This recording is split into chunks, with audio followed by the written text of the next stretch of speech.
Informasi ini dikutip dari Dr. Reysa Broto Asmoro. Bagaimana 14 hari mampu menghentikan laju penularan COVID-19? Yang perlu kita ketahui, anak-anak memang senang libur sekolah 14 hari. Namun sayangnya, banyak orang yang belum memahami. Mengapa 14 hari dan untuk apa? Maklum, himbauan itu tanpa disertai penjelasan yang memadai. 14 hari itu sangat penting dan harus disertai tindakan kepatuhan. 14 hari itu mampu menghentikan laju penularan COVID-19 dan mampu menyelamatkan ribuan orang. Bagaimana bisa? Begini, ketika seseorang kontak dengan apapun yang bisa menginfeksinya dengan COVID-19, maka harus ditunggu minimal 14 hari. Jika tidak terjadi apa-apa, maka orang itu aman. Nah, libur 14 hari itu untuk memotong rantai penularan, dan ini baru akan berhasil jika semua orang tetap tinggal di rumah masing-masing selama 14 hari itu. Kenapa harus begitu?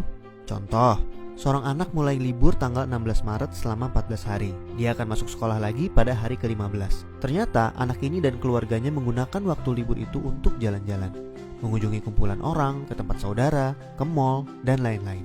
Seandainya dia jalan-jalan di hari ke-10 dan tertular COVID-19 di tempat yang ia kunjungi, mungkin pada hari ke-14 atau 15 belum ada tanda-tanda dia sakit, tetapi dia sudah membawa COVID-19 di tubuhnya dan berpotensi menularkan. Andai dia masuk sekolah pada hari ke-15 dan seterusnya, maka 14 hari libur sekolahnya itu tidak ada gunanya.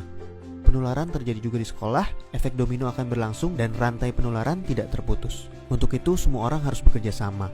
Semua warga Indonesia harus membantu dan warga harus kompak, yaitu patuh untuk tidak kemana-mana dalam 14 hari itu kecuali untuk hal yang sangat perlu. Waktu 14 hari itu berguna untuk saling pantau.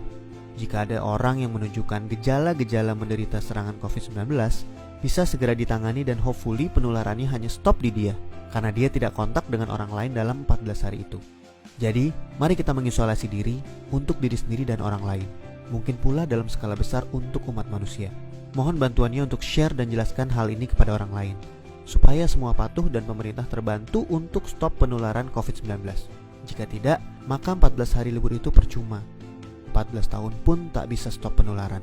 Semoga kondisi dunia segera pulih. Dr. Reysa Broto Asmoro.